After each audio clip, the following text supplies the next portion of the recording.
നാമത്തിന് മഹത്വമുണ്ടായിരിക്കട്ടെ. ഇന്ന് ഓഗസ്റ്റ് 15 നോമ്പ് വീടുന്നതിൻ്റെ അവസാന ദിനം.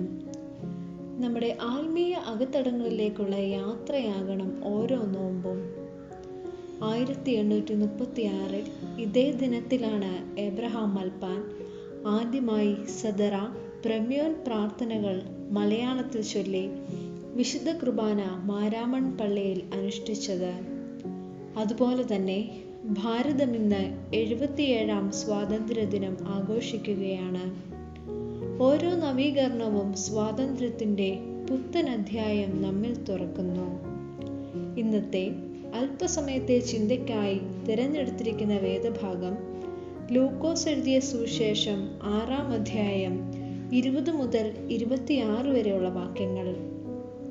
വിശുദ്ധ ലൂക്കോസ് 6-ാം അധ്യായം 20 മുതൽ 26 വരെ. പഴയ നിയമത്തിൽ മോശയിലൂടെ ദൈവം 10 കൽപ്പനകൾ നൽകിയപ്പോൾ പുതിയ നിയമത്തിലൂടെ യേശുക്രിസ്തു പുതിയ കൽപ്പനകൾ നൽകുകയാണ്.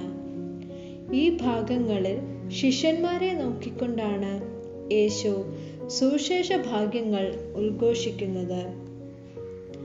ദൈവാശ്രയം നൽകുന്ന അനുഗ്രഹങ്ങളെക്കുറിച്ചാണ് ഈ ഭാഗങ്ങളിൽ പ്രതിപാദിക്കുന്നത്.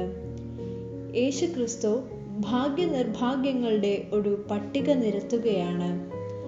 എക്കാലവും ക്രിസ്തുവിനൊപ്പം സഞ്ചരിക്കുന്നവർ ദരിദ്രരാണ്, പീഡകൾ ഏൽക്കുന്നവരാണ്, കരയുന്നവരാണ്, നിന്ദിതരുമാണ്. അവനിൽ ആശ്രയിക്കുന്നവർക്ക് അവരെ കാത്തിരിക്കുന്നത് സഹനങ്ങളും വേദനകളും കളിയാക്കലുകളും ഒക്കെയാണെന്ന് യേശു ഈ വാക്കുകളിലൂടെ ഓർമ്മപ്പെടുത്തുന്നു. എന്നാൽ ഈ സഹനങ്ങളിലൂടെയും വേദനകളിലൂടെയും പീഡകളിലൂടെയും കടന്നു പോകുന്നവരെ കാത്ത് ഒരു ഭാഗ്യാവസ്ഥ ഉണ്ടെന്നുള്ള വലിയ ഉറപ്പും പ്രത്യാശയുമാണ് ക്രിസ്തു തൻ്റെ വാക്കുകളിലൂടെ നൽകുന്നത്.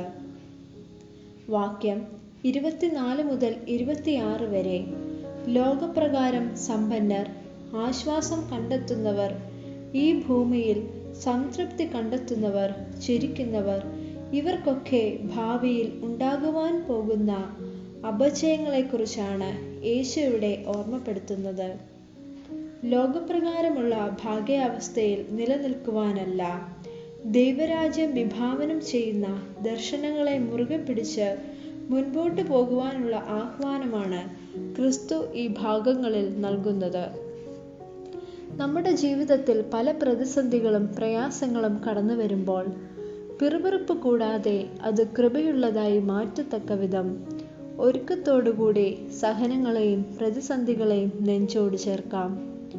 ഈ ഭൂമിയിലെ പ്രതിസന്ധികൾ ദൈവമഹത്വ വെളിപ്പെടുത്തത്തിനായി സൗഭാഗ്യങ്ങളായി കരുതി മുൻപോട്ട് ജീവിപ്പാൻ ദൈവം തൻ്റെ പരിശുദ്ധാത്മാവിനാൽ നാം ഏവരെയും ഇടയാക്കട്ടെ. പ്രാർത്ഥിക്കാം. കർത്താവേ, ലോകപ്രകാരമുള്ള ഭാഗ്യാവസ്ഥയിൽ മുഴുകിപ്പോകാതെ കർത്താവിൽ ആശ്രയിച്ച് നിന്നെ മാത്രം മുറുകെ പിടിച്ചുകൊണ്ട് ഞങ്ങളുടെ ജീവിതത്തെ ക്രമപ്പെടുത്തുവാൻ ഇടയാക്കണമേ. ആമേൻ.